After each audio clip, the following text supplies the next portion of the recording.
Screen पे जो लड़की आपको दिख रही है ये 22 साल की महसा अमीनी है, जिसे मार दिया गया। इंटेंशनली तो नहीं, लेकिन मार दिया गया बोलना ये गलत भी नहीं होगा। आज हम जानेंगे कि महसा अमीनी ने ऐसी कौन सी गलती कर दी थी जिसके वजह से इनको ये सजा मिली, और इसी टॉपिक से रिलेटेड ईरान का कुछ हिस्ट्री के बारे में भी बात करेंगे। मैं ऋषभ पांडे, ऋषभ द आवाज पे अपनी एक आवाज लेकर आया।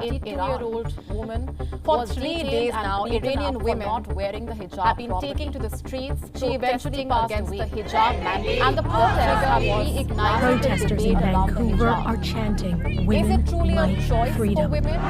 Is it a It's a tool similar of scene in City. They're next protesting report the death of 22-year-old Mahsa Amini in Iran. The humble UN headscarf said or Amini the was hijab. with her brother For some, in the it is a capital symbol of their when she religious was arrested identity. last week. For others, it is a tool of Iran की capital Tehran में Mahsa Amini अपने family के साथ घूमने के लिए आई होती है। तभी वहां के सो कॉल्ड मोरालिटी पुलिस, जिसे गहस्ते इरशाद या फिर इस्लामिक गाइडेंस पेट्रोल भी कहा जाता है, जिनका काम होता है ये देखना कि ईरान में अच्छी तरीके से इस्लामिक लॉ को कोई फॉलो कर रहा है कि नहीं। और इसी इस्लामिक लॉ में एक लॉ है जिसमें वुमेन को हिजाब पहनना मैंडेटरी कर दिया गया है। सिर्फ हिजाब पहनना नहीं, एक प्रॉपर वे में हिजाब को पहनना मैंडेटरी है।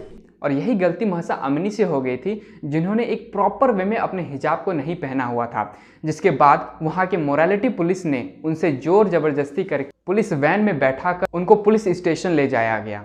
उनके फैमिली का कहना यह है कि पुलिस स्टेशन ले जाके महसा अमीनी को मारा गया। ईरान में जो भी इस्लामिक लॉ को अच्छी तरीके से फॉलो नहीं करता है, एक गाइडेंस सेंटर में ले जाया जाता है, जहां पे उन्हें सिखाया जाता है कि इस्लामिक लॉ को अच्छी तरीके से किस तरीके से फॉलो किया जाता है। और महसा अमीनी को भी गाइडेंस सेंटर ले जाया गया था, जहाँ पे वो अचानक से गिर पड़ी, जिसके बाद उन्हें हॉस्पिटल ले जाया गया, लेकिन 3 दिन बाद वहीं पे उनकी जान चली गई। पुलिस अपनी गलतियों को छुपाने के लिए एक अननेम्ड सोर्स से ये बता रही थी कि महसा अमीनी को पहले से ही एपिलेप्सी, जिसे मिर्गी कहा जाता है, और डायबिटीज की बीमारी थी, लेकिन उनके फैमिली ने इसे मानने से इनकार कर दिया और ये कहा महसा अमीनी को पहले से किसी भी तरह का कोई बीमारी नहीं था। महसा अमीनी के जान जाने की खबर पूरे देश विदेश में तेजी से फैलने लगी, जिसके बाद बहुत सारे प्रोटेस्ट और प्रदर्शन देखने को मिला। बहुत सारे वुमेन इसमें से ऐसे थे जिन्होंने अपने हिजाब को निकाल के उसे जलाने लगे, और बहुत सारे वुमेन ने हिजाब को पहनने से ही इनकार कर दिया। इनमें से कई अपने बाल काटते हुए भी नजर आए। अब ईरान में हिजाब को लेकर क्या हिस्ट्री है, इसके बारे में थोड़ा जान लेते हैं। अभी जैसे ईरान में हिजाब पहनना मैंडेटरी है, लेकिन एक ऐसा भी टाइम था जब हिजाब को पूरी तरीके से बैन कर दिया गया था। 8 जनवरी 1936 रजा शाह उस टाइम के ईरान के रूलर हुआ करते थे, जिन्होंने एक डिग्री पास किया जिसका नाम था कैस्फ ए हिजाब। इस डिग्री के माध्यम से जितने भी इस्लामिक वेल्स थे, वुमेन की बात करें तो हेड स्कार्फ, चादर, बुरखा, हिजाब और मेल्स के भी ट्रेडिशनल क्लोथिंग को बैन कर दिया गया था, और इसे फोर्सफुली इम्प्लीमेंट करने का आदेश दे दिया गया था। और तभी से लेकर आज तक ईरान के पॉलिटिक्स में हिजाब एक बहुत बड़ा मुद्दा रहा है। रजा शाह का मानना था कि अगर हमें मॉडर्न बनना है तो जितने भी कंजर्वेटिव थॉट्स और डीड्स हैं उन्हें साइड में रखना पड़ेगा और यूरोपियन के तौर तरीके को अपनाना पड़ेगा, और जिसके वजह से उन्होंने ईरानियन से यूरोपियन ड्रेस को अपनाने की मांग की। उनका मानना यह था कि इस स्टेप के बाद वुमेन का पार्टिसिपेशन एक सोसाइटी में बहुत ज़्यादा बढ़ जाएगा और हम मॉडर्नाइजेशन की ओर बढ़ने लगेंगे। इस स्टेप को बढ़ावा देने के लिए क्वीन और उनकी बेटियां और भी बहुत सारे वुमेन जो रॉयल फैमिली से बिलोंग करते थे, वो रोल मॉडल बनी कैस्फ ए हिजाब में। रॉयल फैमिली के जितने भी वुमेन होते थे वो बिना हिजाब पहने हुए घर से बाहर निकलती थी, जिन्हें ये लगता था कि दूसरे वुमेन उन्हें देखकर सीखेंगे और वो भी घर से बाहर बिना हिजाब पहने हुए निकलेंगे। 1936 से पहले मिड 1930s में 6.5 मिलियन ईरानियन वुमेन में से सिर्फ और सिर्फ 4000 वुमेन ऐसी होती थी जो पब्लिक प्लेसेस में निकलती थी बिना हिजाब पहने हुए, और इनमें से लगभग सभी वुमेन तेहरान की रहने वाली थी। इनमें से बहुत सारी वुमेन ऐसी थी जो अपर क्लास से बिलोंग करती थी, बहुत सारी वुमेन ऐसी भी थी जो वेस्ट से पढ़ाई करके वापस ईरान आई हुई थी। इनमें से बहुत सारी ऐसी भी वुमेन थी जो यूरोप की रहने वाली थी, लेकिन ईरानियन के साथ शादी करके वापस ईरान में ही सेटल हो गई थी, और कुछ ऐसे भी वुमेन इसमें से थी जो मिडिल क्लास से बिलोंग करती थी। 1936 में कैस्फ ए हिजाब को इम्प्लीमेंट करने के बाद क्वीन और उनकी डॉटर्स को एक अहम रोल दिया गया। यहाँ एक इंस्टेंस की हम बात कर लेते हैं। रजा शाह अपनी क्वीन और अपने डॉटर्स के साथ एक ग्रेजुएशन सेरेमनी को अटेंड करने के लिए जाते हैं, जिसे तेहरान टीचर्स कॉलेज में कंडक्ट करवाया जाता है। यहाँ क्वीन और उनकी डॉटर्स बिना कोई हिजाब पहने हुए वेस्टर्न ड्रेस में शामिल होती है, और उन्हें एक रोल दिया जाता है डिप्लोमा डिग्री से सभी छात्रों को सम्मानित करना। सभी छात्रों को सम्मानित करने के बाद रजा शाह ने एक स्पीच दिया और वहां पे उन्होंने कहा कि ईरान का फ्यूचर ईरानियन वुमेन के हाथों में है। पहले ही बता चुके हैं कैस्फ हिजाब को फोर्सफुली इंप्लीमेंट करवाने का आदेश दे दिया गया था रजा शाह के द्वारा। इसका मतलब ये है कि किसी भी वुमेन को पब्लिक प्लेस पे अगर हिजाब पहना हुआ देख लिया जाए तो पुलिस को ये फ्रीडम दिया गया था फोर्सफुली उस हिजाब को निकाल सके। और इस बीच बहुत सारे वुमेन के हिजाब फट भी जाते थे।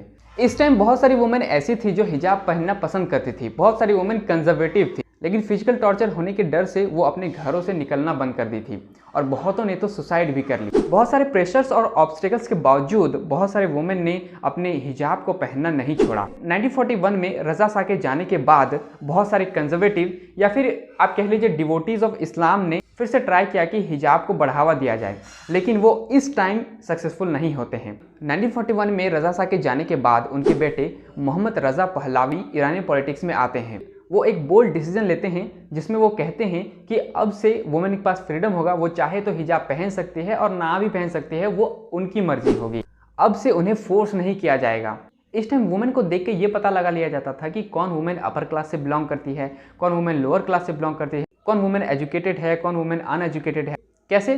तो जो भी वुमेन हिजाब पहनी हुई रहती थी वो कंजर्वेटिव फैमिली से बिलोंग करती थी। जो वुमेन नहीं पहनी हुई होती थी वो educated and professional upper and middle class belong करती थी, और जो वुमेन सिर्फ चादर लपेट लेती थी वो लोअर क्लास से बिलोंग करती थी। वुमेन जो हेडस्कार्फ और चादर पहनी हुई थी उन्हें बैकवर्ड कहा जाता था। जितने भी पब्लिक और गवर्नमेंट इंस्टीट्यूशंस थे वो हिजाब के यूज को डिस्करेज करते। बहुत सारे रेस्टोरेंट्स यहाँ पे ऐसे भी थे जो हिजाब पहने हुए वुमेन को अलाउ ही नहीं करते थे।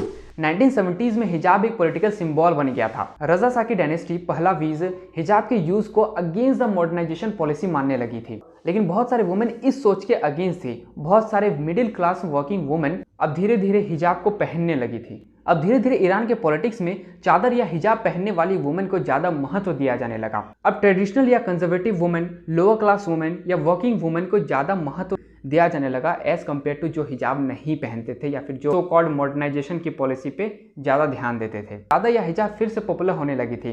अब बहुत सारे वुमेन ऐसे थे जो हिजाब को अलग अलग रीजन से पहनती थी। बहुत सारी वुमेन हिजाब को बस पहलवीज के अगेंस्ट में प्रोटेस्ट करने के लिए पहनती थी, लेकिन इन्हें ये नहीं पता था कि आगे जाके इनको बहुत बड़ा कीमत चुकाना पड़ेगा। अब हिजाब पहनने वाली और हिजाब ना पहनने वाली में क्लियर कट डिफरेंस दिखने लगा था।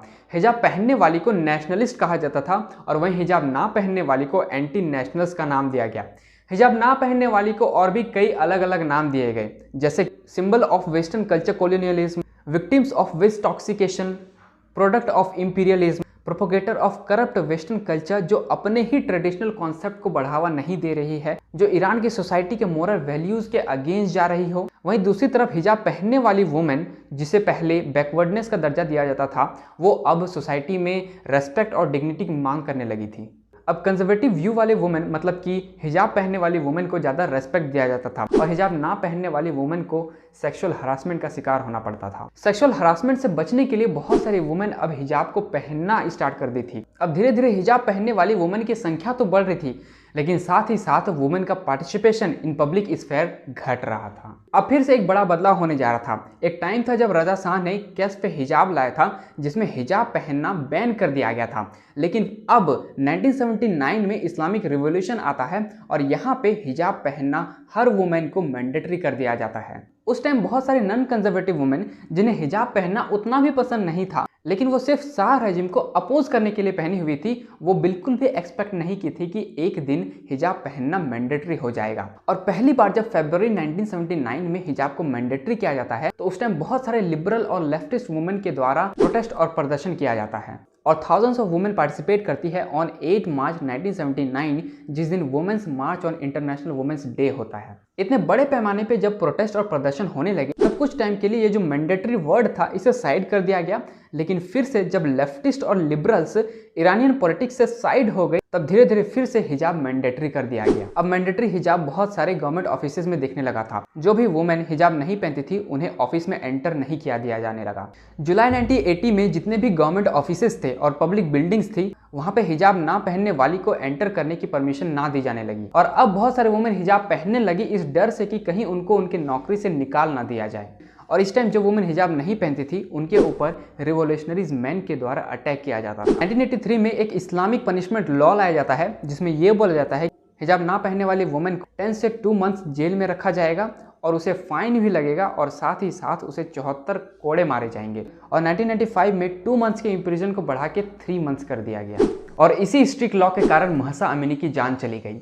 लास्टली गौर करने वाली बात यह है कि हर वुमेन को फ्रीडम चाहिए, फ्रीडम ऑफ चॉइस चाहिए। जिसे हिजाब पहनना है वो पहने, जिसे हिजाब नहीं पहनना है वो ना पहने।